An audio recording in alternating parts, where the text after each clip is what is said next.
नमस्कार दोस्तों, मैं हूं आपको दोस्त संचित। स्वागत करता हूं नॉलेज गेट प्लेटफॉर्म पे। अभी बात कर रहे हैं ग्राफ थ्योरी की प्लेलिस्ट में चल रहा है, मजा आ रहा है, भौकाल मचा रखा है अपन ने।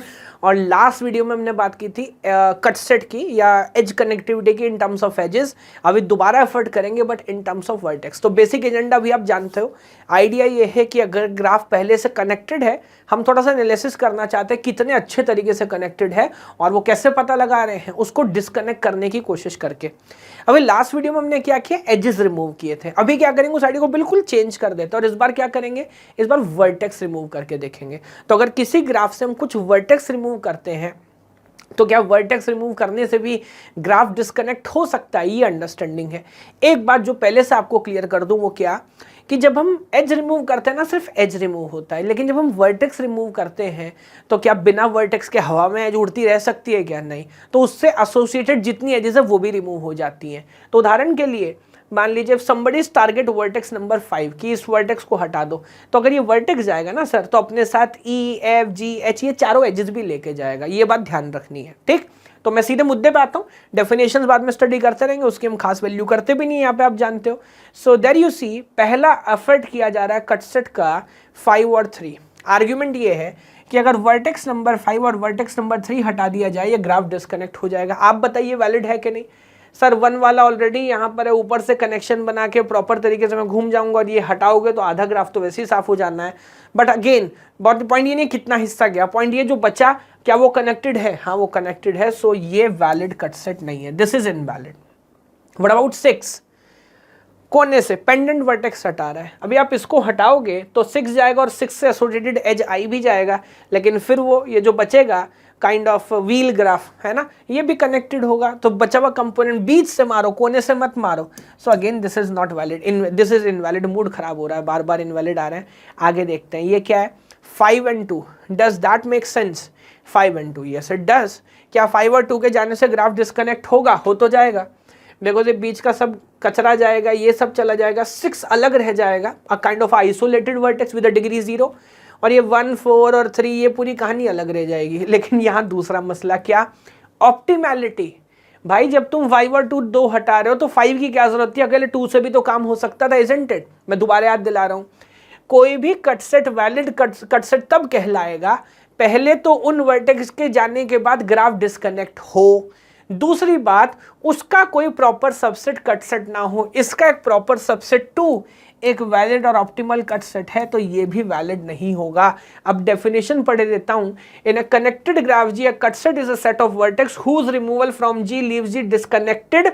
वो सेट ऑफ वर्टेक्स जिनके जाने के बाद ग्राफ डिस्कनेक्ट हो जाए, provided removal of no proper subset of these vertex disconnect G, उसका कोई प्रॉपर सबसेट डिस्कनेक्ट ना कर पाए।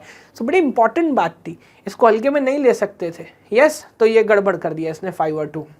नाउ एक और एफर्ट करा बड़ा 1, 5 and 3। इसके बारे में क्या विचार है? ये तीनों मारोगे बीच से पूरा कोलैप्स हो जाएगा और 4 बिचारा अलग रह जाएगा और 2 आई और 6 अलग रह जाएगा। एंड आई होप ये सही है, क्योंकि आप 1, 5 और 3 में से एक को भी छोड़ोगे ना, उसके थ्रू कनेक्शन कंप्लीट हो जाएगा। सो ये एक वैलिड कट सेट है। Yes so cut set in terms of vertices कैसे काम कर रहा है, आई होप ये पूरा आइडिया विद अंडरस्टैंडिंग आपको क्लियर हो रहा होगा ना। अगेन टेकिंग इट फॉरवर्ड, अगली अंडरस्टैंडिंग जो यहाँ पर हमें ध्यान से ऑब्जर्व करनी पड़ेगी वो ये, इस बेस पे हम डिफाइन कर सकते हैं new idea that is called vertex connectivity denoted by K of G. Again common sense understanding है, अगर इसको डिस्कनेक्ट करना ही है और ये काम एक सिंगल वर्टेक्स से हो सकता है, तो हमें क्या कीड़े ने काटा है कि हम ये 3 वर्टेक्स जाके हटाएंगे? तो what is vertex connectivity of a graph? It is the minimum possible number of vertex. कम से कम कितने वर्टेक्स किसी ग्राफ से, किसी कनेक्टेड ग्राफ से हटाने पड़ेंगे कि वो ग्राफ जो है डिस्कनेक्ट हो जाए? क्या ये एज और वर्टेक्स कनेक्टिविटी की डेफिनेशन से ये जो अंडरस्टैंडिंग है ये डिस्कनेक्टेड ग्राफ पे होगी? अभी जो पहले से डिस्कनेक्टेड उस आप और मैं कैसे डिस्कनेक्ट कर सकते हैं? तो there it won't apply, but it will apply on a connected graph. So इस ग्राफ के लिए मुझे बता सकते हैं what is the value of the vertex connectivity? K of G का वैल्यू क्या होगा? I think 1, because 2 is that vertex जिसको अगर टारगेट किया जाए तो मामला सेटल हो सकता है।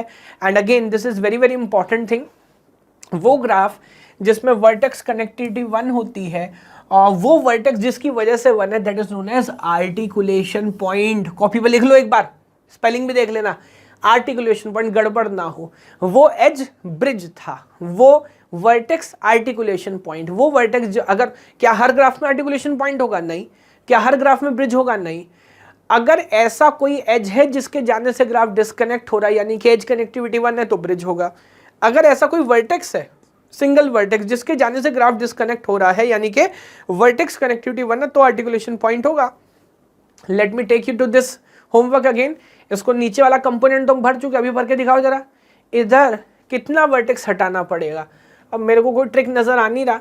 ये डी और ई टारगेट करो ताकि अगेन एफ को आइसोलेट किया जा सके। सो अगेन के ऑफ जी यानी कि वर्टेक्स कनेक्टिविटी इज 2। इधर देखो ग्राफ काफी सॉलिड तरह से कनेक्टेड है। अगेन अगर किसी को सी को टारगेट करूंगा, इसके जितने भी पॉइंट ऑफ कॉन्टेक्ट उन सबको रिमूव करना पड़ेगा। तो बी, जी और डी कम से कम 3 तो जाएंगे, तब कोई डिस्कनेक्ट होगा। इधर देखो यहाँ पे ये दोनों कंपोनेंट स्ट्रांगली बढ़िया से कनेक्ट है, बट बीच में पंगे हैं इनके, तो मेरे ख्याल से इसका वर्टेक्स कनेक्टिविटी भी सर 1 ही होगा। ये मैंने क्या भरा नहीं किया यहाँ? अच्छा, इसका वर्टेक्स कनेक्टिविटी भी 1 होगा। क्यों? क्योंकि यहाँ पे 2 आर्टिकुलेशन पॉइंट है, एक के दो, बी और ई, दोनों में से एक भी आप हटा दो ग्राफ डिस्कनेक्ट हो जाएगा। ये देखो इधर एज कनेक्टिविटी और मिनिमम डिग्री दोनों 3 था। Yes, delta G and lambda G दोनों 3 है, बट यहाँ के ऑफ जी 1 है। वो क्यों? Because there you see the entire dependency on B. If B goes out ये पूरा ग्राफ कोलैप्स हो जाएगा। एक इंपॉर्टेंट रिलेशन बताऊं अलग से, पैसे लेता हूं इसके में, बट चलो कोई बात नहीं, मैं बता देता हूं अलग से। वो आइडिया क्या है, यहाँ पर जो डेल्टा जी है ना, डेल्टा जी, यस, वो एक मैक्सिमम बाउंड रखता है डेल्टा जी। यस, उसके बाद आपको जो मिलता है वो मिलता है क्या? लैम्डा जी, जो इसको लिमिट करता है, और उसके बाद जो आपको मिलता है वो मिलता है के ऑफ जी, जो सबसे पीछे आता है। Now this inequality always hold good, ये कभी खराब नहीं होती। ऑब्जर्वेशन है, पता नहीं कहीं किताब में भी आपको लिखा मिले या ना मिले, बट इस पर गौर करिएगा, हमेशा काम करता है। So that is all about connectivity, edge connectivity, vertex connectivity, उनका रिलेशन, प्रॉब्लम्स। मैंने कोशिश की है कि आपको समझ आई हो, हर चीज़ हर किसी को समझ आई हो। यस, प्लीज़ वीडियो को लाइक करिए, कमेंट रखिएगा, एक कमेंट छोड़िए, चैनल सब्सक्राइब नहीं किया तो सब्सक्राइब करिए, और औरों के साथ शेयर भी करिए। यही एक तरीका है कि आप हमारी मदद कर सकते हैं। पूरी जान से निस्वार्थ कोशिश कर रहे हैं अच्छे से अच्छा कंटेंट कम से कम टाइम के अंदर आपको सिखा दे। ठीक है, बहुत बहुत धन्यवाद, थैंक यू। दोस्तों, अगर आप मुझसे सारा सिलेबस डेली 3 आवर्स लाइव पढ़ना चाहते हैं तो गेट कैटेगरी के अंदर सब्सक्राइब करिए अनअकैडमी प्लेटफॉर्म पर। रेफरल कोड यूज करिए KGYT 10% डिस्काउंट के लिए। बाकी सारी इंफॉर्मेशन के लिए वीडियो का लिंक आपको डिस्क्रिप्शन में मिलेगा।